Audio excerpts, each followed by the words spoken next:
Este fue el plan del Atlético de Madrid de Diego Pablo Simeone para destrozar al Real Madrid en el derbi.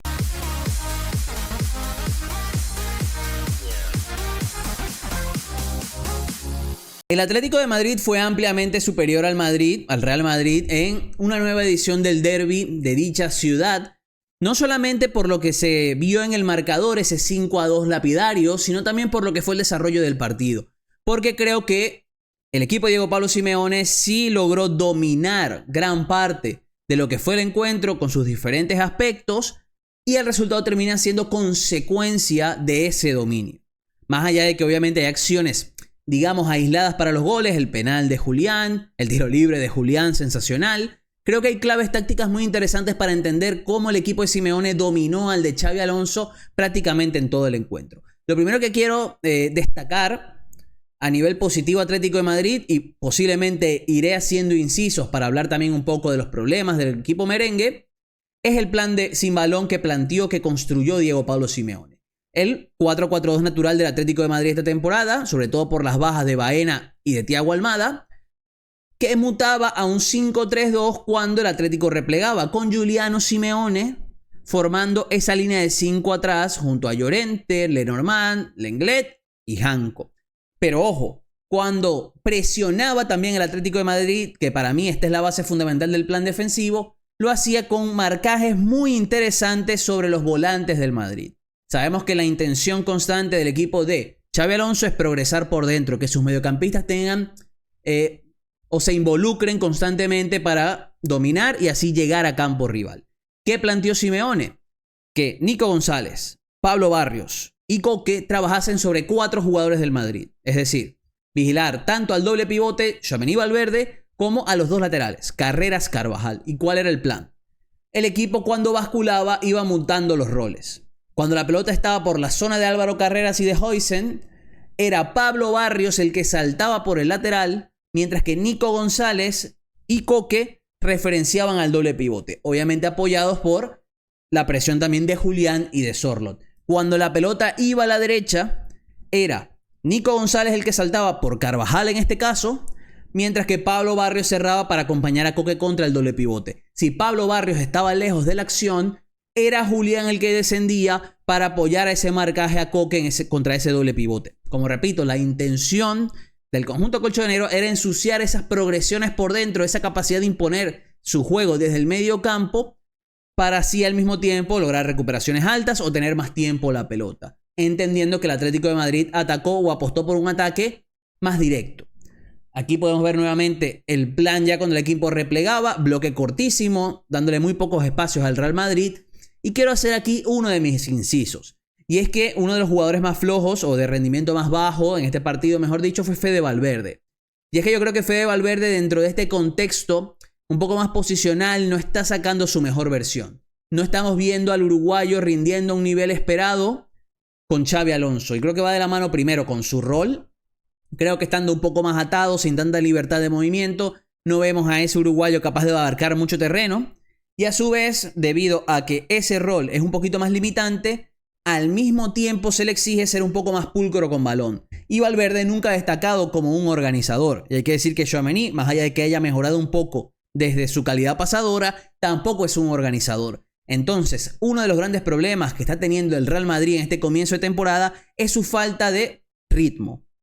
Sus posesiones no son tan productivas y cuando se enfrenta a rivales que se le encierran atrás o lo hacen con un bloque muy corto, depende constantemente de las sociedades que pueda construir arriba. Puntualmente de Arda Güler, Kylian Mbappé. Si esa sociedad no aparece, al Real Madrid le cuesta generar mucho peligro. El otro nombre que también destaca en este aspecto, sobre todo por sus cualidades asociativas, es Mastantuono. El tema es que para este partido, Xabi Alonso apostó por Arda Güler por derecha, Bellingham como media punta y un doble pivote Valverde-Tchouaméni. Es decir, quitó a Arda Güler de su rol más centrado para intervenir en diferentes alturas y al mismo tiempo sacó a Mastantuono, que era ese perfil más asociativo por derecha. Por lo que el turco pasó a jugar por derecha, Bellingham por dentro, y Bellingham sabemos que es un jugador que no destaca a nivel asociativo, es decir, no te va a construir o no te va a organizar el equipo en ese último tramo, razón por la que cuando el Madrid llegaba arriba no estaba siendo capaz de generar tantísimas oportunidades de peligro ante el bloque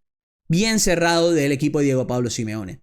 Yo creo que hasta el momento estamos viendo un Real Madrid que, ojo, yo creo que ha hecho cosas bien a nivel defensivo sobre todo, pero estamos viendo un Real Madrid que no le está o no está siendo natural. Todo lo que está ocurriendo alrededor de las posesiones no se nota natural. No sé si me explico, es decir, lo vemos todo o lo veo todo yo muy forzado. Claro, como repito, hay sociedades que se han ido construyendo, un Kylian Mbappé monumental, un Arda Güler muy diferencial, pero fuera de esta relación y lo que pueda generar más Mastantuono a partir de sus recepciones e intentar conectar siempre con sus compañeros en corto, no estamos viendo un Madrid que genere tantas ventajas a partir de su juego asociado. Por lo que más allá de que ha logrado un puntaje muy bueno en la liga, sí que hay que decir que a nivel de ritmo, a nivel de poder llevar los hilos del partido contra rivales que se le encierran, le está costando bastante.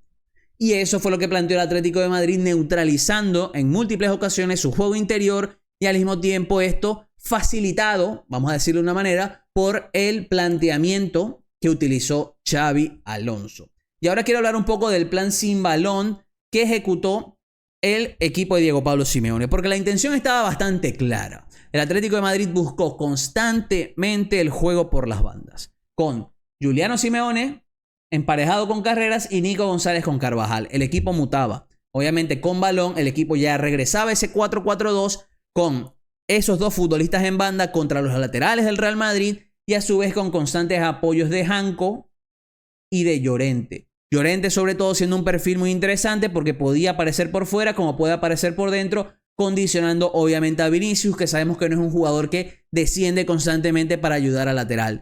Razón por la que el Atlético tenía siempre esa capacidad de generar superioridades por las bandas.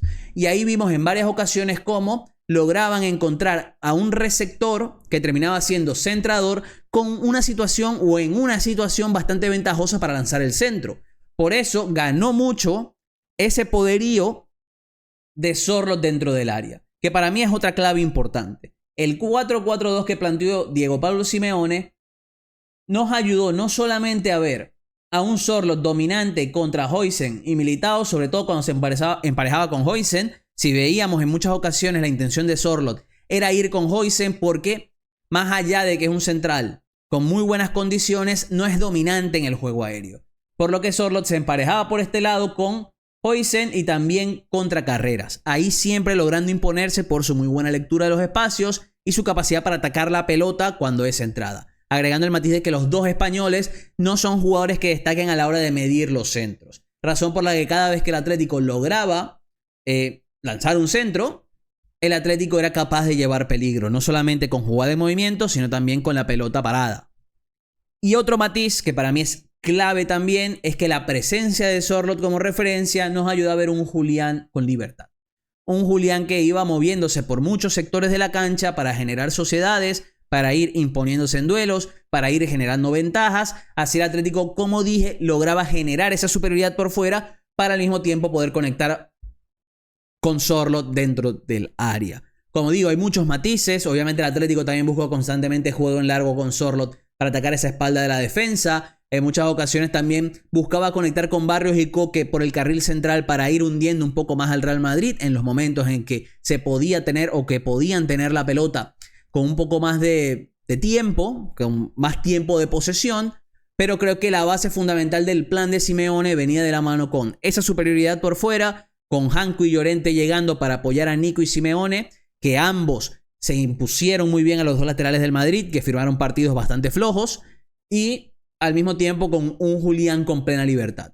Más allá de que no estaban sus principales socios, por ejemplo Thiago Almada o Alex Baena, Julián es un futbolista diferencial que cuando sale del área puede generar muchísimas cosas. Yo creo que obviamente hay muchos matices a destacar. Ya hablé también del tema del Madrid, que a nivel de juego de ritmo me siguen faltando cosas. A nivel defensivo se vio muy mal el equipo de Xabi Alonso, incapaz de recuperar la pelota con esa presión tras pérdida que ya destacamos.